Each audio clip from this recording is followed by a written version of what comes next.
Hola, en este estudio, en esta ocasión, estaremos hablando de el orden de prioridades de todas las cosas que componen nuestra vida y que es necesario que acomodemos conforme al diseño, a lo que Dios ha previsto que hagamos. Acompáñame.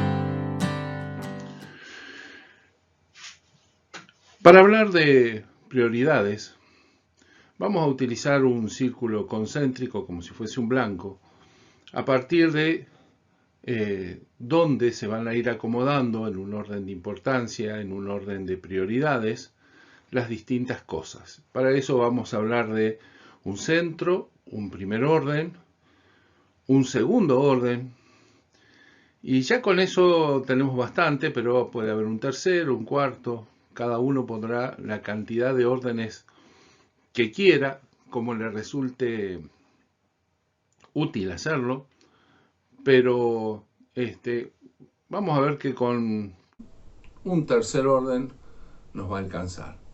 Para guiarnos, vamos a utilizar tres cosas. En primer lugar, lo que he llamado la brújula, lo que nos marca qué cosas son más importantes que otras. Y para eso la Biblia nos da un principio, un mandamiento doble que rige sobre todos los demás. Y no lo digo yo, sino que cuando se lo preguntaron al Señor Jesús, Él dijo el más importante, el que resume todo, es este primer mandamiento que resume toda la ley y los profetas. Y dijo, amarás al Señor tu Dios con todo tu corazón y con toda tu alma y con toda tu mente. Este es el grande y primer mandamiento. Y el segundo es semejante, es igual, es de casi la misma categoría, ¿sí? Amarás a tu prójimo como a ti mismo. De estos dos mandamientos dependen toda la ley y los profetas. Este será el principal, la principal guía que tengamos para ordenar las cosas en nuestra vida. La segunda tiene que ver con el tiempo.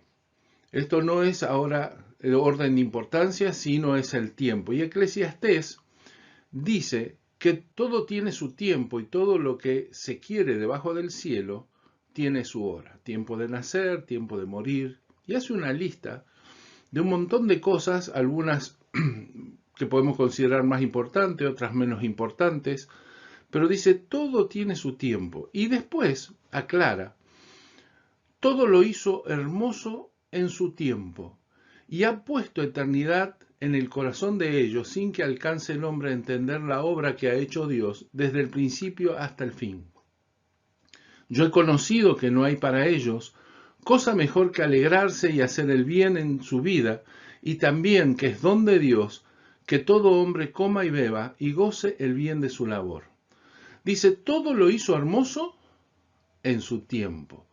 Esto nos alerta de que algunas cosas fuera de tiempo pueden no resultar tan hermosas como lo pensamos. Cuando las cosas se salen del diseño de Dios y el tiempo también, la oportunidad está en el diseño, las cosas pueden no salir tan bien o bien como quisiéramos. Pero también ahí, y aprovecho de decirlo, este versículo me impactó en estos últimos tiempos porque si hubiese un versículo que nos dijera que no hay cosa mejor para nosotros que, no nos prenderíamos a ese versículo. Y este versículo dice eso. Dice que para los hombres, y lo dice Dios en su palabra, y por eso yo lo creo, dice, no hay cosa mejor que alegrarse y hacer el bien en su vida. Más allá de todas las cosas, más allá de todo lo que hagamos, el alegrarnos, el traer alegría, contentamiento a nuestra alma y hacer el bien son lo principal por lo cual estamos en esta vida. Y en tercer lugar, lo que he llamado la celebración no está en un versículo bíblico, está en el sentido común. Lo conozco como la ley del reconocimiento, la escribe un escritor cristiano que es Mike Murdock, recomiendo leer este libro. Dice lo siguiente: todo lo que no se reconozca se convertirá en algo que no se celebra. Todo lo que no se celebra se convertirá en algo que no se recompensa. Y todo lo que no se recompensa finalmente saldrá de tu vida. Este va a ser nuestra guía de celebración y de consolidación de las cosas que forman parte de nuestra vida. ¿Cuál es entonces el orden correcto? En primer lugar, el primer mandamiento nos pone a nosotros en el centro de la acción. Porque no dice que van a pasar cosas, ni que va a venir otra, ni dice amarás, y cuando dice amarás a tu Dios, el actor principal, el que ejerce la acción, no es Dios, sino que somos nosotros. Por eso empezamos por nosotros.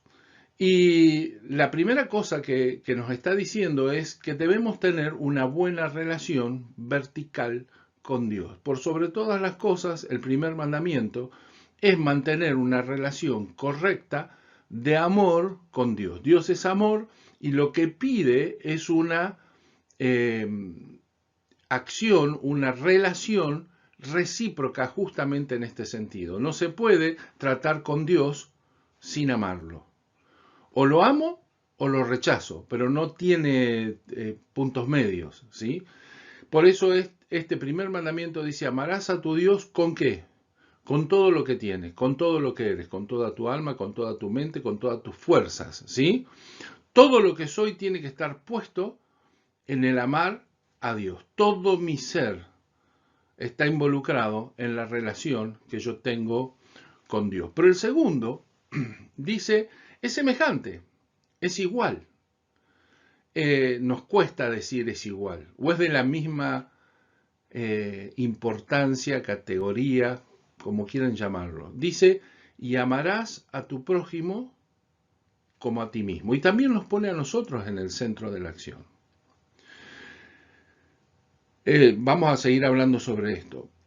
Pero dice, por ejemplo, Juan, el que dice que ama a Dios y no ama a su prójimo, es un mentiroso. No se puede amar a Dios sin amar al prójimo. Por eso, estos dos mandamientos se hacen semejantes, se hacen de la misma categoría, se hacen iguales en importancia.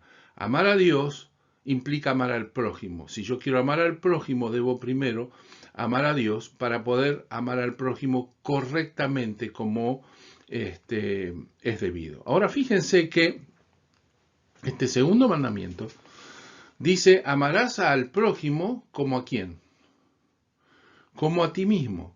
Parte del presupuesto de que yo me amo a mí mismo, de que yo tengo cuidado de mí mismo, que yo me esmero en mí mismo, que yo me he convertido, como ya hemos hablado en otras veces, en un experto en mí mismo, ¿sí?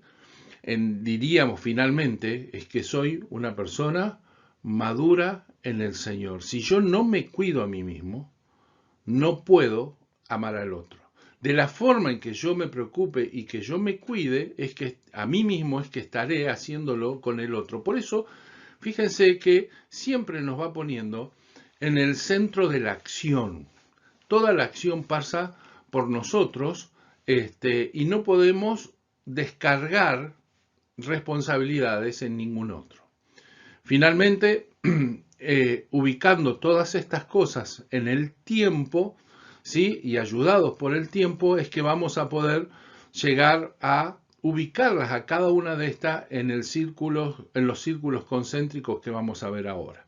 para finalmente, una vez que estén en ese lugar, comenzar a reconocerlas y atenderlas, porque no vale de nada que yo sepa que esto está en primer lugar, lo otro está en segundo lugar, si es solamente una actividad intelectual y no lo hago. Por eso, la ley del reconocimiento aquí, porque si no lo reconozco, no lo celebro. Si no lo celebro, no recibe recompensa. Esto es, no hay una acción, ¿sí?, que motive o que haga que esa cosa finalmente permanezca en mi vida. Porque por más que yo sepa que esto es primero, esto es segundo, esto es tercero, y no lo atiendo, finalmente se va a ir lo primero, lo segundo, lo tercero, ¿sí?, aunque yo supiera cuál era el orden. Por eso vamos entonces a hacernos 3 preguntas que necesitamos para poder empezar a transitar esto. La primera es, ¿quién es Dios para mí? Si yo no puedo responder quién es Dios para mí, no puedo empezar a hacer esto. Dice la palabra de Dios que el que se acerca a Dios debe primero creer que Él existe, es como básico, ¿sí? Sin embargo, la palabra de Dios lo aclara, debe creer que Él existe. No se puede acercarse uno a Dios sin creer en su existencia. Y si creo en su existencia, si decido creer, todo acto de fe, incluso la fe más básica, necesita una decisión primero, la decisión de atreverse a creer. Cuando uno se atreve a creer, la fe empieza a funcionar y empieza a producir todo aquello que esperamos de la fe. Por eso la primera pregunta es, ¿quién es Dios para mí?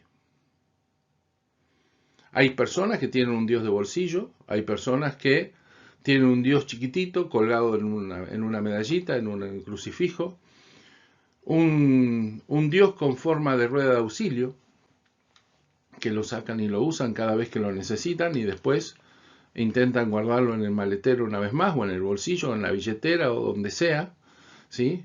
Hay muchas formas de considerar a Dios. ¿Quién es Dios para ti? Esa es la primera pregunta que debemos hacernos. La segunda es, ¿quién soy yo? Dice, amarás a tu Dios, pero también amarás a tu prójimo como a ti mismo. ¿Cómo me considero yo? ¿Quién soy yo? Dice Pablo, ninguno tenga un concepto más alto o diferente que el que debe tener de sí mismo. Y ser un exagerado, un agrandado en lo que soy, en lo que me considero, es tan desagradable, inapropiado para mí y para los demás, como el considerarme el peor de todos, ¿sí?, y andar mendigando como una víctima todo el tiempo por ahí. Debo tener una justa medida de lo que soy. Debo saber quién soy para Dios, quién soy para mí y quién soy en el contexto en que Dios me ha puesto a vivir. Y finalmente, ¿quién es mi prójimo? Si podemos contestar estas 3 preguntas, es que entonces vamos a poder poner las cosas en su lugar. Veamos entonces cómo hago para reconocerme a mí mismo.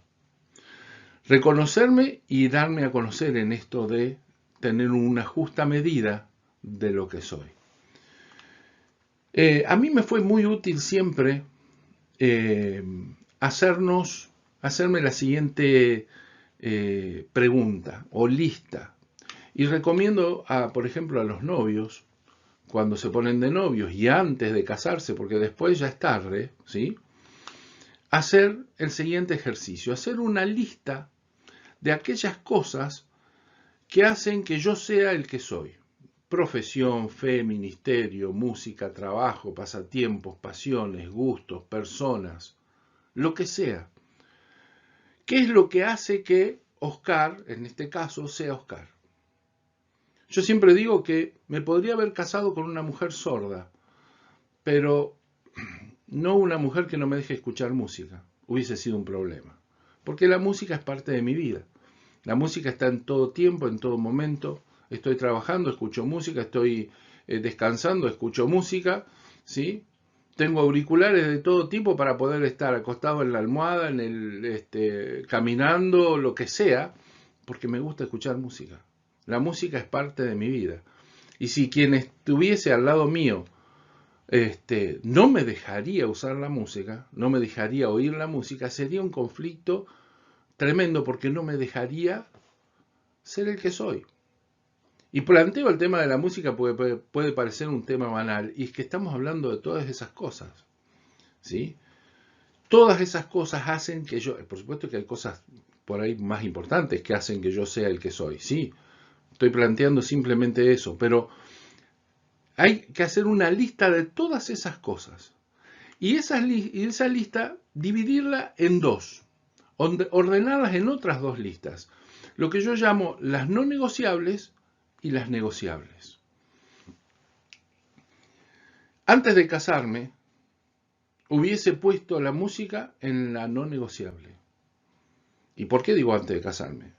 Porque quien se iba a casar conmigo tenía que saber, la música es parte de mi vida. Después discutiremos si quiere escuchar música clásica, si quiere escuchar jazz, si quiere escuchar cumbia, si quiere escuchar... Eso es otra cosa, ¿sí? Pero la música es parte de mi vida. Y está entre las no negociables. ¿Por qué? Porque yo siento que si se van de mi vida, dejo de ser el que soy. Y no estoy dispuesto a negociarla. Y después las negociables. Hay cosas que me gusta hacer, pero que podría dejar de hacerlas tranquilamente. O sea, no se me ocurre en este momento, pero por ahí ir a la cancha de fútbol todos los domingos, ¿sí? El que va, yo no voy a la cancha, no tengo la oportunidad tampoco, ni sé si lo sostendría. Me gusta mucho el fútbol, pero no para dejar la vida. Pero hay otras personas para las cuales pueden ser no negociable. Para mí sería negociable. Y bueno, no puedo ir más. Y evalúo frente a qué voy a enfrentar si eso es negociable o no es negociable. Cuando ya me casé, el problema es que si no lo negocié antes, si no lo aclaré antes, por ahí lo no negociable empieza a formar parte de la negociación y vienen los problemas graves. Por eso hago que esta lista se haga antes. Y en función de esta lista yo voy a descubrir quién soy. ¿Qué cosas considero que forman parte esencial del que soy y qué cosas son superfluas, negociables, buenas, no digo que sean malas, pero que pueden estar o pueden no estar, que están por un tiempo, por otro tiempo no están, ¿sí? Y yo sigo siendo el mismo. Por supuesto que las cuestiones de la vida pueden hacer que todo cambie, qué sé yo. Explota una bomba al lado mío, me deja sordo y se terminó la música para mí, me la voy a tener que estar acordando. No se me va a terminar la vida, pero seguramente no voy a volver a ser el que fui antes cuando oía. Espero que me entienda. Con todo esto, entonces vamos a tratar de ir poniendo esto en un orden correcto, en ese círculo concéntrico. El primer lugar que debemos llenar es el centro. ¿Quién está en el centro de mi vida? Es posible que yo cree un conflicto en este momento o entres en conflicto conmigo, pero déjame terminar, ¿sí? Acompáñame 5 minutos más a que termine, no me cortes aquí. Pero toda la vida me enseñaron, en la escuela dominical, en otros lugares, que ese lugar estaba reservado para que el Señor Jesús se sentara en el trono, en el centro de mi vida. Cuando yo leo la palabra y analizo el que soy, y analizo cómo funciono, analizo cómo Dios me hizo, y me hizo responsable de todos y cada uno de mis actos, amarás a tu Dios, me hace responsable, el amarás a tu prójimo, me hace responsable, el como a ti mismo, me hace siempre responsable. Y cuando yo analizo la realidad, cuando yo analizo el mundo, ¿sí? Cuando yo analizo la vida, lo que me ocurre es que la realidad más importante, ¿cuál es? La que yo tengo, la que yo veo. Y que yo me muevo en función de esa realidad, en esa visión que no es objetiva, es que es subjetiva, que está teñida por mí. Y por ser el responsable de todo, el que está en el centro soy yo. Y si me voy a la psicología me va a decir lo mismo. En el centro tengo que estar yo con todas las cosas que soy, ¿sí? Bien entendidas, bien ubicadas. Porque si esto no es así, yo sería un enajenado, sería un enfermo. Hay una enfermedad cuando yo me salgo del centro de mi vida. Cuando yo dejo que mi vida esté a la buena de no sé quién. Ojalá fuese a la buena de Dios, como dice el dicho. Pero el problema es que yo no me puedo salir de la responsabilidad de manejar mi vida. Y cuando digo que yo estoy en el centro, la pregunta es, ¿y entonces Dios dónde va? Porque si yo estoy en el centro, ¿a dónde lo pongo a Dios?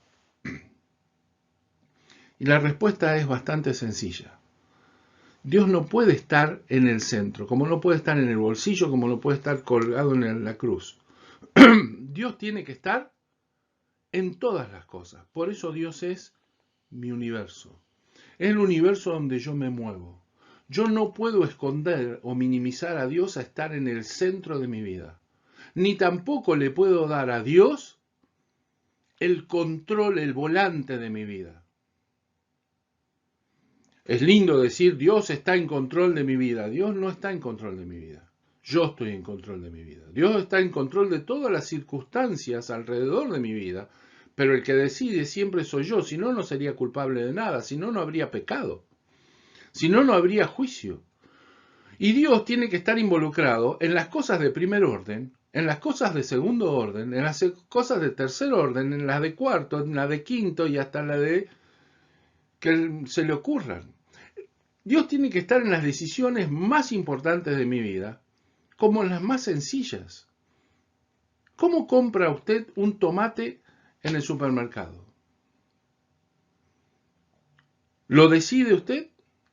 Normalmente lo decidimos nosotros, pero no está mal que yo pregunte. Y no que le pregunte al encargado, que le pregunte a Dios. Este sí, este no, pero le voy a preguntar por comprar un tomate y por qué no. ¿Le echo más sal, menos sal? ¿Salgo por esta puerta, por la otra puerta? ¿Compro, no compro? ¿Compro un auto, no compro un auto? ¿Me meto en un crédito, no me meto en un crédito?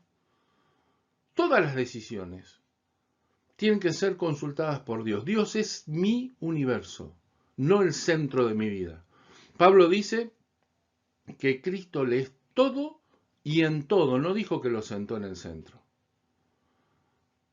Dice que está abarcando y está metido, involucrado en absolutamente todas las cosas de su vida. Y esa es la forma correcta que yo entiendo.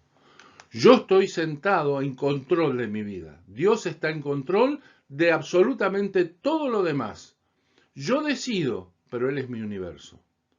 Lo mejor es que yo decida lo que Él quiere que yo haga. Eso es otra historia, ¿sí? Yo debo hacer lo que Él me diga que haga. La mejor figura que encuentro es la de Pablo. Pablo dice ser un esclavo de Jesús, ¿sí? Jesús es su dueño, el dueño de absolutamente todo, hasta de su vida y de su muerte. Él lo tenía bien claro porque él conocía lo que era ser un esclavo, pero era un esclavo voluntario. Lo que pasa es que nosotros no tenemos ni idea de esclavitud, ni tenemos un Dios que, como a los esclavos, cuando no hacen algo, ¡fa!, le viene encima. O lo mataba, lo castigaba, lo hacía sufrir, lo torturaba. No tenemos ese Dios. Pero sí con la idea de que absolutamente todas las decisiones, las grandes, las chicas, las de los momentos, las de largo plazo, ¿sí? Todas son de aquel que es el dueño de mi vida. Dios es eso, el universo de mi vida y yo sentado en el centro. Ahora, cuando digo que yo estoy sentado en el centro, ¿qué estoy diciendo? Soy yo y todo lo no negociable, todo lo que hace de mí el que soy. No es simplemente el ego de los psicólogos. Ese soy yo y todo lo que está acompañándome, que es no negociable, lo que hace de mí el que soy, está sentado en el centro. Y si estoy casado, mi esposo o mi esposa. Porque cuando me casé, ya no soy uno solo. Ahora somos uno con el otro, ¿sí? Una sola carne y una sola persona. Y en el centro de mi vida estoy yo y mi esposa y yo. Estoy yo que somos los dos. Ella y yo. ¿Luego qué? Y luego me es muy sencillo. Si tengo hijos, son mis hijos. No creo que pueda poner en el segundo lugar a alguien distinto que no sean mis hijos. Es bastante sencillo el segundo lugar. Pero el tercero depende de tu vida, así como el segundo, si no tenés hijos, por supuesto, pero supongamos que tenemos hijos, o que los vamos a tener, se van a ubicar ahí. Y en tercer lugar las cosas ya no empiezan a ser tan sencillas. Por ejemplo, pueden estar los parientes, pueden estar los amigos. Algunos me dirán, yo tengo amigos más importantes que mis parientes, primero que mis parientes. Otro me dirá que no. Su familia, fíjense que yo no puse ni la familia, ni el servicio a Dios, porque todo eso estará en lo no negociable, estará en lo negociable. No lo sé cómo es tu vida. Yo sé cómo es la mía, no sé cómo será la tuya. Y según cómo sea la tuya, será que tú la ubicas en uno u otro lugar. Según cómo sea la relación que tiene con tus padres, con el resto de tu familia. Y no me estoy olvidando el honrarás a tu padre y a tu madre, sí, que es el primer mandamiento con promesa, no me lo estoy olvidando. Pero la relación y la realidad de las distintas personas son todas diferentes. Luego los amigos, luego qué, y lo irás poniendo uno detrás del otro. Pero es importante que podamos responder las tres preguntas. ¿Quién es Dios? ¿Quién soy yo? ¿Quién es mi prójimo? Para que lo podamos ubicar en estos lugares. Y una vez que estén ahí, celebra cada cosa de tu vida. Recompensa a los que están al lado tuyo con afecto, con amor, con cariño, con lo que sea que haya que recompensarlo. Como una planta, abonándola, regándola, para que no se muera y no se vaya. Espero haberte bendecido. Te bendigo en el nombre de Jesús.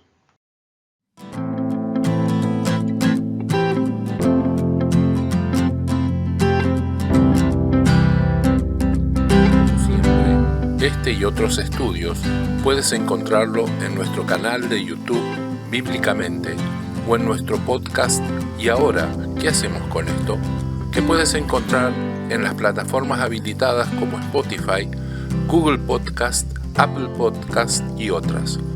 No olvides suscribirte y hacer clic en la campanita de notificaciones.